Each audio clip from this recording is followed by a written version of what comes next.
जाबायना रेडि ना केमेराफोरा अन गोजाखादा बुंदो आर्टिस्ट रेडि रलिं केमेरा एक्सन एक थांना हरनानैसो दानो माबा बेयाव सिनेमा शुटिं खालामनाय मोनदों नामा एक्सन टेक्सन होनलायनो होनजायोलै सार बिसोरो इडिटसो खालामखाना होखागोन ना प्रेस मिटसो बुरबावयो प्रेस मिट जानला मेनला बुंनायफोरा रेकर्ड जाना भाइरेल जाजोबबा एमएलएनि नाम थांजोबगोन माथो आच्छा दे बुंदो जों दिनै बेयाव प्रेस मिट लानायनि जाहोनानो जाहैबाय ओइ मामोनलाय आंलाय मा बिमा खर' मिथिगैसि ओइ लेवरानो आंनि पिए जानांलालै ओरैनो साइसावल' थाफानायल' ओइ नोंसोरथ' प्रेस मिट होनो फैदोंना गावजों गाव गोदाव सोराव नांलायबाय थानोसै बेनो बिगुरा फाग्लाखि सोरबा एमएलएनि रावा खि बिदि जायो बुंदो गोख्रै ओइ आदै नोंनो बुंना होदोलै पार्टिनि सिनियर हिसाबै बोराय गाज्ला हिसाबै आया नोंसो बुंनांगौ सार जों बुंबाथ' रायजोफोरा खोनासंनाय नङाना एमएलएआसो बुंनांगौ दा माने बुंफेराखैलां बेबायदि निउसलाय माबा बाथ'रिफोराव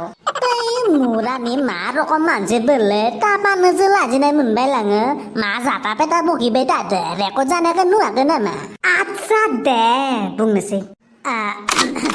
जों दिनै बेयाव प्रेस मिट लानायनि जाहोनानो जाहैबाय बे समस्तिनि रायजो राजाफोरनि सुखु दुखु जेंना प्रब्लेमफोरखौ आङो जेब्लायबो बोस्रांनो रेडि जानानै दङ रायजोफोराल' बुंफैनांगौ मा प्रब्लेम दैनि प्रब्लेम लामानि प्रब्लेम दालांनि प्रब्लेम हिनजाव मोनैनि प्रब्लेम गासिबो प्रब्लेमखौनो आं थासान्दियाव गैया खालामगोन जिर' खालामगोन बे समस्तियाव आं दाखिनानै बुंदों बे सामथाय एमएलए थासान्दियाव बे रायजो राजाफ्रा खुनु टेनसन लेनेखा दरखारनि नखर पिएमवाइ जि न' मोनगोनाबो बे दाननि गेजेरावनो 200% जानो थांगासिनो 200% थायालै 100% होन बारा बुङाबा जायो नामा जाम्बा जों जोबगोन बाहायफोर जों जोबगोन बे सामथाय एमएलए थासान्दियाव मा प्रब्लेम जादों आंनि न'आवल' सिद्दा फै हेफाजाब मोनगोन मदद मोनगोन माखासे आरो बाइ चान्स आंखौ लोगो मोनाब्लाबो आंनि सिथ्लायाव कमप्लेन बक्स होना दोनदों बे कमप्लेन बक्सआव सोना गालां मा प्रब्लेम दं गाबोननो जोंनि टिमा थांनानै नोंथांनि न'खराव मदद हैगोन बारा जाद्रायबाय नामा सार मेल मिथियाव बुंनाय बायदिसो खोनाबायलै सिरि थादों नों गेदोंमोनला नङाबा दाना जोख्लायगोन सार मैया कंग्रेस पार्टिनि नारखेबोदां बिथाङा मोनसे मेलाव बुंनाय बायदिब्ला नोंथांखौ बुंदोंमोन सोंखारिदोंमोन जे सामथाय एमएलएआ खुगायावल' थिफुदला जागोन होननानैल' दोनो मोनफ्रोमबो खामानिखौ मावफुंना होनो हाया दा बिथांनि बुंनायनि सोमोन्दै नोंथाङा मा बुंगोन बे नारखेबोदां सुवादालाय मा मुरा मिथिगौ बेलाय बियो आंनि हेंथा बुंनो मोनाबानो ओंखामानो खहाबा खोमा अपोजिसन पार्टियानो बेनो माबा मोनसे फिसाल' दाय मोननांगौ माबा मोनसे गुदुंल' मोननांगौ बापरे बाबा जानला मेला गोदाव सोराव होनलाबाय थागोन सार अपोजिसन पार्टिया बुंनो मोन्थाय थायो सार मोन्थाय थाबालाय मा जानो बे जानला मेला बुंबा जायोखि मेगन सायो आंखौ बिराद मेगन सायो आं मोजां मावो नालाय आं मोजां मानसि नालाय आं गासिखौबो अनो नालाय बेखायनो बिराद मेगन सायो गावसा सरकार दानो हायासै नालाय बिराद मेगन सायो फालाब्रा जागोन ना खामानिफोरा दासो एमएलए जागोदान आरो सानसेयावनो गासिखौबोथ' खालामजोबनो हायाना एसेथ' सम नांगोन ना आरे माखौथ' बुंदों कारन धैर्जर फल मिथा होनदों बरिया सार नोंथाङा बिटिआर एकर्ड गोरोबथायाव फुल गोजोननाय दंना गैया गोजोननायालाय एसे दंमोन बारु एसे गोजोनबो फैदों खिन्थु दा एकर्ड बायदि माखासे खामानिफोरा दासिमबो मावफुंजानाय नुनो मोनाखै माखासे पावार एन्ड फांसनफोराबो गैया जाबाय नालाय दिगदार हो जाता है थ' बेखायनो जों जेब्लासिम सेपारेट स्टेट मोना अब्लासिम जों सोमावसारबाय थानांगोन जों फार्स्टआवनो खौसेथि जाग्रोनांगोन खारन हारिनिख्रुइ राजखान्थि गेलेनाया देरसिन नङा सार नोंथांनि हिन्जावाथ' आमेरिकानिसो फरेनार ओमफ्राय खोनानो मोन्दों नोंथांनि बिसिया दासिमबो दख'ना गानानो अब्ला नोंथाङा सासे बर'नि एमएलए जानानै गावनि बिसिखौ दख'ना गानहोनो हायाब्ला बे समाव इयुन जोलैनो नोंथाङा मा खालामगोन होननानै सानो सिरियासलि मा बुंबावनांगौलै आं दालाय मोदला बुं माबा मोनसे नङाब्ला एकदम लासिसि जाथारगोन सथि नोंथाङा बर' जानानै हिन्जावखौ हारिनि हारिमुखौ लाखिनो हादोंना थारैनो नोंसोरलाय मा घन्टानो बेफोरखौलाय रायखांबाय थानांगौब्रा पार्सनेल बाथ्राफोरखौलाय आं हारसाला बर'ला नेपालिला नोंसोरलाय मा मुरानो एरखांबाय थानांगौ बेफोरखौलाय आंथ' जुनारखौ हाबा खालामाखैना मानसिखौसो हाबा खालामदों गाननाय जोमनायावलाय मा मुरानो जाज खालामबाय थायो नोंसोरलाय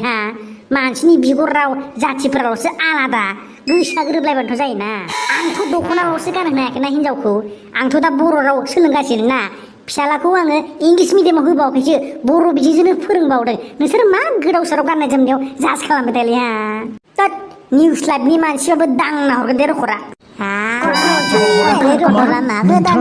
निउस मिडियानि मानसिफोरखौ बेबायदि बाथ्रा बुंदों नोंथांनि बेबायदि बुंनायखौ रेकर्डखौ जोङो जुदि होयोब्ला निउसाव नोंथांनि एमएलए सेमएलए मा जालांगोन गियालै आं रावखौबो एमएलए सेमएलए दानजाबाबो अरजाया ओरैनोबाबो आंहा इलेक्सन दारायनायनि मुला फैखाबाय ओइ सार मा गोदाव सोराव बिदि थिउरियाजों रायजोखौ बोरै सामलायनो हानो आंना सर्ट टेम्पारथारलै जानला मेनलाबाथाय एखेबारे खेंगेट खेंगेट अरदावखाङो कन्ट्रल सार नोंथाङा नेक्स्ट बिसायख'थिनि थाखाय माबायदि खामानि मावलांगोन रायजोफोरनि थाखाय एसे खोन्थानो हागोन नामा दा आङो रायजोफोरनि थाखाय मोजां खामानि मावबासो नेक्स्टआव आङो रायजोफ्रा भट होगोन ना बेसो नङा बाथ्राया बेखायनो दै बोहैनाय थाद'नाय गैयै खामानि मावगोन आं आंनोल' जिखुनु भट होग्रो आंनोल' जिखुनु भट होग्रो आंनोल' भट होग्रोना नायलाय नायदो बिनि उनाव परिबर्तनखौ सार इलेक्सनानो दानो जेबोआनो जाथ'खै दानो भट बिखाबा बोरै जानो दाद लरग' बुंखाबायब्रा सार नोंथाङाथ' एन्टि काराप्टेडनि बाथ्रा बुंबाय थायो नाथाय गोबां मानसिफोरा बुङो नोंखौ गोबां थिखादारफोरनिफ्राय पार्सेन्ट जानानै गोबां खामानि मावो नङाब्ला पार्सेन्ट मोनाबाथाय जेबो खामानिखौनो मावफुङा होननानै नाथाय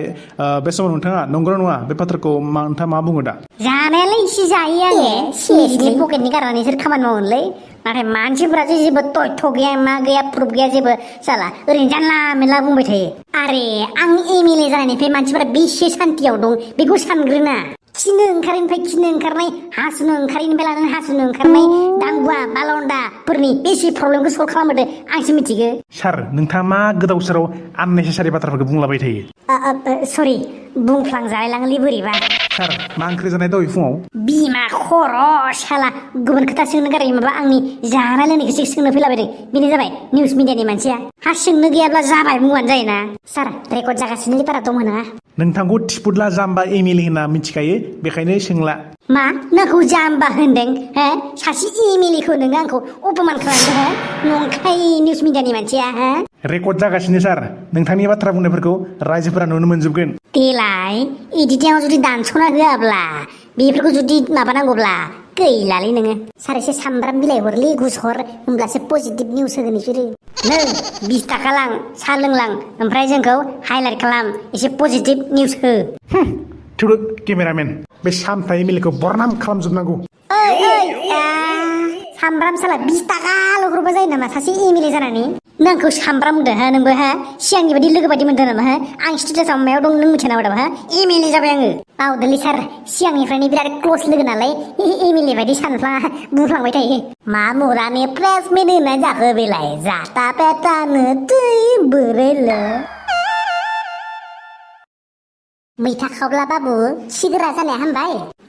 हामबाय जेखौ मोनो बेखौनो सोहरोबा बहा खिगोरा जाया जानो नों नुदो खोब गावहाथ' सिगांबो सेप्रा दाबो सेप्रा मा होनो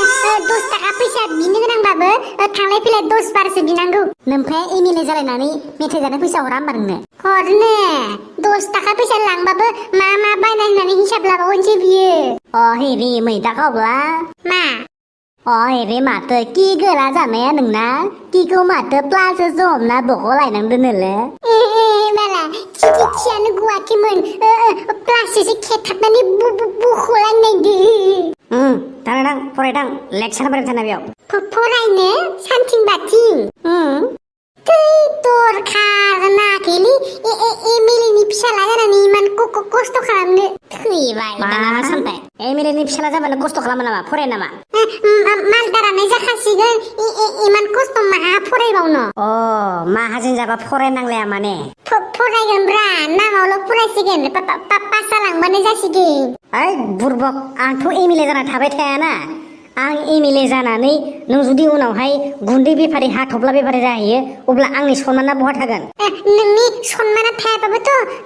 नोंनि सम्पतियाथ' थाहैगोन ना गोदाव सोराव बोराय बायदि जानला मेनला होनलाबाय थाना नोंगौथ' थां गेले थां आबा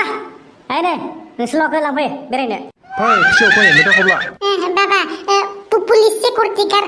हरफालायनांगौब्रा फिसालानोबो बहाबा थांबा सदर बदर सोरबा किडनेप खालामना लांबाव अरजाया नोंबायदि गथ'खौ आबौ बाङाय गाहाम गियान सोलोंदोलै नोंजालाखौ जामबाय बयाखौ जाता बेटा खोथा बखिग्रा जाबाय बोराय बायदि बेनोथ'लै दानिफ्रायनो एखेबारे खोथा दाननो हाया आरो देरबाथ' बाब्राय बाबा ओइ माब्रै जागोन बिदिबा नोंसोरजो हा माया मैया मा गोदाव सोराव प्रेस मिट होनाय ओमफ्राय माथो जाखो मा जानो ससियेल मिडिया टिभिफोराव नायाखै नोंनि भिडिअ भाइराल जागासिनो भाइराल मा गोदाव सोराव होनलाबायनाय बेलाय नालाय थिबा नालाय आं सानखाथारदोंमोनलै र'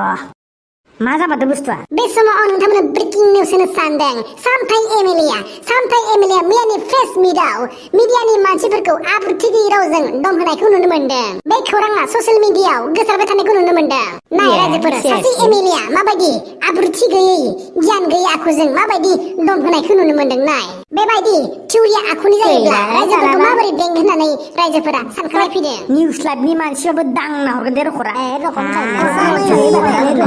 मा जादों होनदों जेबो जायाखै बिमा जेबो जायाखै ओइ बातरियाव सिखाव हमजानाय निउस नायनायाबो जोङो उफ मा जाबावगोन दा बस नांला आंनो एमएलए सेमएलए रिजाइन होनोसै आं